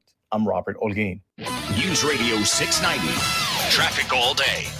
On the 54 southbound Stan Roberts down to Kenworthy, it's an 11-minute delay. 7-minute delays, heavy traffic on the I-10 eastbound from Artcraft to the 54 Patriot. Border Highway eastbound just after the Gateway near Delta. 2 semi-trucks are blocking the right shoulder. That accident from earlier I-10 eastbound at Vinton has cleared. All lanes are back open. Carrie Edwards, El Paso traffic. From the KFOX 14 Severe Weather Center, I'm Chief Meteorologist Brad Montgomery. Weather warned for our Thursday and high wind warning in effect until 9 p.m. Could see some areas gusting to around or over 60 miles per hour. We're going to see lows tonight dropping down into the 40s and 50s, so a cool start for your Friday morning. Gusty and cooler for tomorrow, not as windy, but still gusty for your Friday. Have a jacket handy with a high around 67. From the KFOX 14 Severe Weather Center, I'm Chief Meteorologist Brad Montgomery. This report is sponsored by the Tudor Dixon Podcast. Can Vivek Ramaswamy become the next president of the United States? He tells us why he believes he can on the next episode of the Tudor Dixon Podcast, with new episodes every Monday, Wednesday, and Friday on the iHeartRadio app, Apple Podcasts, or wherever you get your podcasts. There are choices that can change your life. Like the choice to start routine colorectal cancer screening at age 45. It's one of the most common cancers for women and men. Talk to your doctor about your screening options, or visit cdc.gov/screenforlife for more information. I'm Martin Hoke, the inventor of Navage Nasal Care, and I love Navage. I've told you about how your nose is the body's air filter, that Navage's powered suction will help flush out allergens, viruses, mucus, and germs, and that Navage will help you breathe better. But what do other people say about Navage? Like Haley, quote, Navage is the best thing I bought. I love it. My nose feels so clear now and I can breathe. I've been struggling with a stuffy nose for weeks. I bought Navage and it's amazing. Or this one. I use Navage every night, could not imagine life without it. I have 5 cats, and before I found Navage, I was a clogged mess. Now I breathe so much better, unquote. Those are 2 of over 100,000 online reviews praising Navage, the all-natural solution trusted by over 3 million people to help you breathe better, sleep deeper, snore less, and stay healthier without drugs. Navage is available at Walmart, CVS, Walgreens, Target, Rite Aid, and online. Navage, N-A-V-A-G-E, clean nose, healthy life. Hi, I'm Kyle at Blindster.com. At Blindster, we offer over 50 different custom window treatments, including faux wood blinds and shutters, all at prices less than retail. Plus, we'll send you free samples before you buy. Don't hire an expensive pro. Do it yourself and save big at Blindster.com. This report is sponsored by Blindster.com. KTSM AM El Paso is News Radio 690, an iHeart radio station. El Paso's News Radio 690 KTSM. Live from the KTSM AM 690 studios, it's Talk El Paso with Andrew J. Polk. To be a part of the show, call 915-544-KTSM or follow on Facebook at facebook.com/Talk El Paso. Now here's your host, Andrew J. Polk. Thank you all so very much for joining us here for Talk El Paso, airing live on News Radio 690 KTSM. I'm your host, Andrew J. Polk. Thank you for tuning in, however you may be doing so, being on air, online, live, streaming through the free and reliable iHeartRadio app, or joining us over on the various social media pages we're up on these days, facebook.com/Talk El Paso, the Talk El Paso channel over on YouTube, Twitter at Talk El Paso, or twitch.tv, Andrew J. Polk. And yes, we are up in all those places unless I am severely mistaken. So if you can't hear me, let me know. Yeah, I know it's an old radio and broadcast joke. Anyway, let's go back to those phone lines now. 915-544-5876, 544-KTSM. Yeah, a lot of stuff going on in the comments about these national issues going on, which, I mean, sure, conversation can happen, but it's not Friday yet. And oh boy, is this going to be a Friday. Let me just put it that way. Anyway, let's go back to those phone lines now. We do have Stephen on the east side with us right now. Stephen, thanks for joining us. Hey, Andrew. Hey there. What's on your mind? So I was listening to Frankie ask questions earlier this week, and I just wanted to maybe explain to him that maybe he's putting the cart before the horse a little bit. Okay. And you were kind of trying to explain to him that this is just a proposition about doing a study. so it's like, no, they're not buying, they're not municipalizing El Paso Electric. They're not doing any of these things. All it is a proposition to pay for the study. Do I understand that correctly? That's, I think, a pretty decent way to put it. I hadn't thought about it that way exactly, but okay, so the language we're talking about Proposition K again for anyone playing along at home, and the item on that, the part of it in the either 450 word odd long actual ballot language or the several pages long, I think it's like, better part of 10 pages long, full and complete detailing of what would then go into as a new charter section it says with, what's the specific language? Let me pull that up here in a second. But yes, it pushes for all available efforts, essentially. So charting it's a goal. It's not a stated, this will buy El Paso Electric. It's saying we will work as much as we can towards buying municipalization, etc., the phrases of El Paso Electric. So the numbers that have been put out so far by the city from an actual review that was commissioned over what would happen if this were to be passed. Again, this one can be found on, I've lost the actual let me find that one here in a second because people should go and visit this. That cost of that section of this proposition would be approximately about $12 million at most over about the next 5 to 7 years. Right. So yeah, one step at a time. He doesn't have to worry about, things that are affecting him too much anytime soon, because it's just something they're just looking into it. As for what Ben was mentioning, that's a very complicated topic, but I do think it's worth paying attention to it, because the solutions to the problem kind of depends on understanding the causes of the problem. And so I like to look at the big picture. And so something that people have to understand is that over the last 8,000 years or so. It was warmer back a few thousand years ago, and there's this general cooling trend that has been going on. A few thousand years ago, summers were ice-free in the Arctic. There was forests in Greenland and things like that. It was warmer back then. And there was a general cooling trend that led into a time period called the Little Ice Age, which lasted into the 1800s. And so it was unusually cold. There was a buildup of global ice that happened during that time period. But there's been oscillations up and down between 8,000 years ago and the Little Ice Age. So there's going to be those ups and downs. So when there's those natural ups and downs, and then you've got this combination of anthropogenic carbon dioxide in the atmosphere. Carbon dioxide isn't all bad. Plants use it for photosynthesis. Crop yields are going to be better. Trees are going to grow better. And plants are going to be more drought resistant with more carbon dioxide in the atmosphere. But the concern is that it could cause some global warming. So if the temperatures were warming after the Little Ice Age, and we've also been putting some carbon dioxide in the atmosphere, what percentage of the warming is anthropogenic and what percentage of it is natural? And that's kind of where the real debate is. Sure. And it's not easy. Okay, so it's so complicated. Just let me give one example.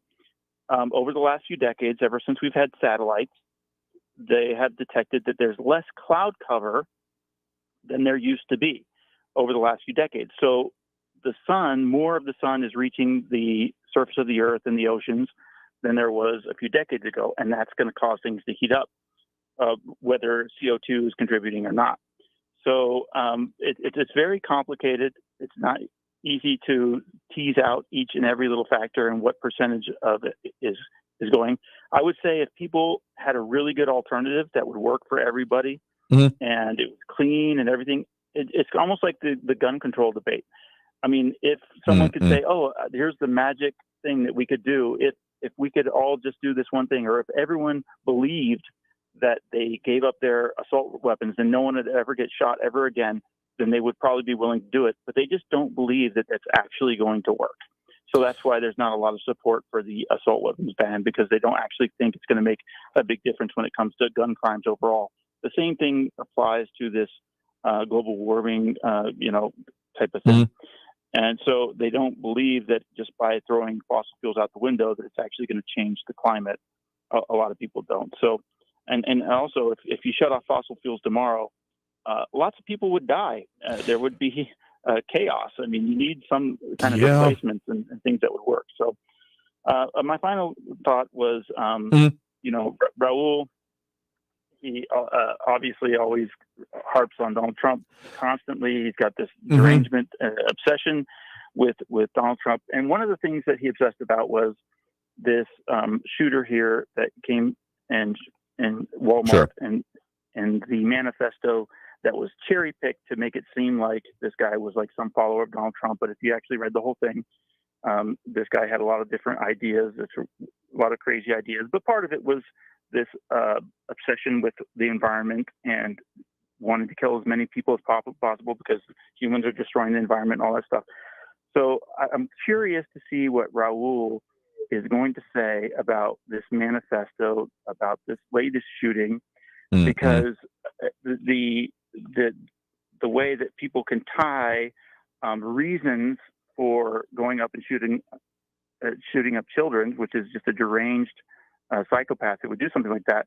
Well, if he's willing to blame people who maybe said certain things or didn't want illegal immigration to happen, then that was also a blame for the shooter. Well, I wonder how they're going to feel about this manifesto, which they refuse to release so far, because the logical conclusion would be, well, anybody who agreed with anything that this crazy shooter ever said or similar things, maybe those people could be blamed too, because it was the rhetoric of the same type of rhetoric that caused it. You can see what I'm saying here. It's just I get what you're getting at. Consistent, and they tend not to be consistent because they're not thinking straight. I'll be honest with you, in both the circumstances you're talking about and in, frankly, any of the other similar ones, I kind of personally, aggressively don't look at those things, the manifestos, the online postings, and those parts of it, because particularly I want to say it was I don't have the exact date in mind, the Virginia Tech shooter, when there was a lot of focus on what the dude had written, what his thoughts were, trying to understand it. And my personal perspective on it is that's the purpose. That's what they want. They want to have their ideas, their thoughts, their things further investigated and frankly broadcast and put even more out there. So I'm not going to fault anyone for trying to find or look deeper into this, but personally, there's kind of a reason that in either of these cases, it's not something I'm going to tend to bring up, because it feels at a certain level beyond what would be frankly mentioned in a courtroom as glorifying. So I personally, I mean, again, welcome to do your own actions. I personally find it distasteful and not something, because either way, even if someone were to say, I mean, there's even perverse incentives beyond the perversity that can already be seen there to go into and say, well, these are the ideas I want here in order to, defame or degrade them overall. So that's why, as much as, again, particularly for court of law, that would be the correct arena in my mind. For the rest of it, just trying to unpack that bag of cats kind of crazy is almost fruitless, but I just got to say, it's just not the one part of that I focus on here. Yeah, I totally see your point, and that's why I don't like mentioning the names of these people. I agree with you there, certainly. They should only be looked at as absolute lunatics, and should never be given any consideration in terms of having a coherent thought in any of their statements. I agree with you. I see your point. I mean, that's my personal view on it, and kind of how we end up doing some of the topic selection, just because, I mean, there's the same, I guess I feel about the same way the reason that we don't broadcast what the latest graffiti was, what it said, part of it, because therefore we are spreading the message that was incentivized and done by crime, and to further incentivize that is just woof, not any part I want to be involved in personally, professionally, etc. Though, again, I can certainly understand why people would seek that out, though I would certainly caution to take it with a grain of salt, because you were talking about someone that did this not because they thought their thoughts would stand on their own, but because they committed an atrocity for order for anyone to care about it. Yeah, so I guess back to the beginning, I would Sure. say that the whole Proposition K thing, what I would care about, what I would want out of it, is lower energy costs for the citizens of this area. And if they do a study and they find out that it can be cost effective and lower the costs for the citizens here, and if it's clean, great. So that's what I would want out of it. The best deal for El Pasoans. And I would agree that if that is the analysis and come out of it, I think we're going to have a whole lot more debate about Proposition K specifically before we end up getting even to early voting. Again, we got some things planned, and I'm sure we'll have a lot more conversation. But, I mean, I'm open to most ideas. Whether or not they're functional or not is the means testing. How it will actually work is the way I tend to. Again, policy, that focus that we try to do as much as possible is the way I always look through all of it. And what are the impacts actually going to have? That's the most reasonable way to look at it in my mind. All right. Thanks. Have a good evening. Yeah, sure thing. Thanks for the point in the call. You have a good one there. We've got time for one more call here, at least before we have to take that last break until we got coming up for you. So we do have Eric on the east side with us right now. Eric, thanks for joining us. Okay, I was going to mention Prop K and Trump's indictment, but Stephen, this is a good segue, to address, the lies you told yesterday to defend Barbara's white supremacy and the racist nature of this community you created.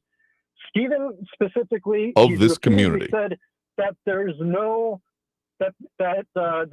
Patrick Crucius wasn't a right-wing terrorist when he was a right-wing terrorist through and through, who was motivated by the exact same information sources you defend and promote on your show on a regular basis. Okay, so if we're going to be talking about lies here and you're going to come straight out here, quote me what I've said. This will be the quadruple dog dare you. You have constantly said that you have quotes, proving, screenshots, so much evidence about how I'm just one of the worst people that you can imagine. So go ahead. Tell me when I have said any of the things that you are attributing to me, or unless we're on that, as we were talking about in the comments yesterday, making up stuff. Because if you are doing, or okay, maybe not out and out reductive reasoning, also as one of your favorite straw man points here, please tell me exactly what I have said that leads to these points. I can address your red herring and also segue into Stephen's defense of red herring. Okay. Patrick Crucius's right-wing terrorism. you in the past, I'm not going to address the lie you told yesterday, but of course, you've defended and promoted the Center for Immigration Studies, which is a white supremacist think tank that you had on your show, and that's financed by and created by the white supremacist John Tanton, who created this entire white supremacist disinformation network that focused on the environmental impact of immigration and how it's going to cause ecological disaster, which are the exact ideas that motivated Patrick Crucius and stated in his manifesto. So John Tanton financed and created the Center for Immigration Studies that produces bad faith studies, which you promote and defend and share. And that causes racism, anti-immigration hate, and terrorism. Okay, so we're talking about specific studies. Will you point to me the time when I have shared those studies? Because the person we have had on that is associated with the Center for Immigration Studies is Todd Bensman, a person who I had gotten the chance to meet and have conversations with and has done specific investigations into, let's call it 2 years ago at this point, what was happening in the Del Rio, Eagle Pass sector, and was actually on the ground there in some cases. That's what we've talked about. So have you heard me actually mention, among other things, any of these studies that you are quoting? See, the issue with you and conservatives in general who are relatively educated. So you can't answer the question. These bad faith think tanks like Cato and the Center for Immigration Studies, they produce this facade of legitimacy with these studies. If you were to actually look at their methodology. Okay, we're bringing up the studies here again. Very simple, exact question for you. Have you heard me mention these studies that you're referring to here? Have you actually heard me say anything about them? You've promoted the white supremacist think tank and said it's a legitimate source of information when they exist to only misinform people about immigration and promote white supremacy. Okay, misinformation then. With the parts we're talking about, with the actual arguments that have been brought up here, if you even want to go with the supposition that you're bringing up about the organization, let's say, broken watch twice a day kind of situation, on the actual stuff we've brought up on air, what have you had a disagreement with? Like, say, specifically the work of Todd Bensman, the thing that we've actually referenced on our airwaves and not what you're referring to. I, of course, can't cite something very specifically you said months ago, but you have defended a white supremacist think tank and brought a guest on from it. Just because they worked on the border and promoted the white supremacist lies that they curate to cultivate your anti-immigration views, you poison the El Paso community with daily. So we're back to the idea that I'm a terrorist again. Is that what we're getting at here? And we're trying to further have you defend. Okay, dude, I get it if you don't agree with me. You don't have to agree with me. You realize that, right? Like, that's not a supposition for being involved in this kind of discussion and part of it. But if you're going to come out here and say that, you're not even allowed to talk about it, you realize how that's, among other things, and a question that you also still haven't answered from me about how you ever had anyone change your mind by shouting at you. You realize that kind of ends the discussion and leads people not actually changing their minds, among other things, right? Yeah, the great replacement white supremacist theory that you promote and defend on your show regularly is one of the motivating factors what caused Patrick Crucius to attack our Walmart. Okay, if you're going to be actually throwing accusations at me, great replacement theory, a very well-known white supremacist theory that the white race, as much as that exists as a concept, is trying to be replaced. Outside of what I just said, when, even a vague idea, when have I actually brought that up? Mention that specifically. Yeah, you brought it up when you said that we should be concerned about demographic changes when you were defending Barbara's white supremacist literature. So, dude, okay, let me just say, if you don't like an idea, you're allowed to not like an idea. Let's make that 100% clear, but you got to take your ego out of it as a side note here, because you're getting real worked up about discussions we're having about, yes, important things in this community, but if you think that you're just going to, like, make me mad, like, sure, you may have got me worked up yesterday, so point for you if that's what you're actually going for, but talking about the things, if you recall, what I said about the idea of demographic change leading to balkanization is that would be a bad thing. That would be not something I would support or would think is necessarily going to be happening. But when you do apply concepts such as the rise of identity politics, ethno-states, apartheid, however you want to end up putting it, that would be a bad thing and inherently anti-American. Now, I disagree with it, and I have said that specifically in the past, including times when you've thrown these accusations against me as well, against the idea of there actually being this just rote cause that more diversity is going to lead to awful things happening. No, that's bunk, and I disagree with it entirely. So if you're still going to keep throwing these accusations at me, can I at least know what I'm talking about? You just repeated your defense of barbarous white supremacist literature, Our Race is Our Nation, saying that the possible racial balkanization of the country is legitimate, a concern of that, when that's not a legitimate concern. Dude, are you actually listening to what I'm saying, or are you just like waiting to speak? Because it kind of sounds like you have this idea of what I say in mind that isn't really based in reality. You claim that you'll go back and review what I've said whenever I've pointed out your many inaccuracies, but you never come back and say, oh, no, I was wrong. Or, no, this wasn't correct interpretation, including back when we were talking about the arena, that you thought both sides of both pro and against the arena were definitely pro arena. So, dude, if you're wanting to talk about the issues, we can absolutely talk about the issues, but I'm just asking, and I don't feel like this is a complicated or out of bounds ask, know actually what I'm saying and not what your assumptions there are, because that's just prejudice on its base level, particularly when you lump huge groups of people together as all being bad, evil, uninformed, sheeple, however you end up putting it here. So we got to take that next break right now. In fact, I think we're out of time even for that next break. I think we basically got to go towards the end of the show here. So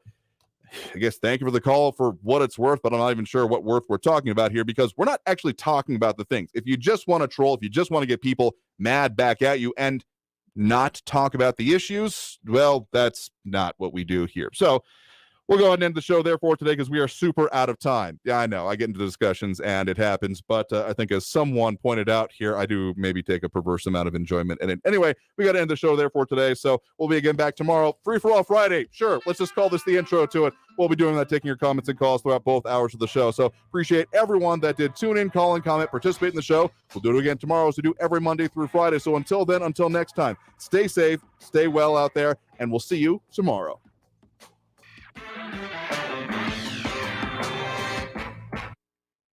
Traffic all day.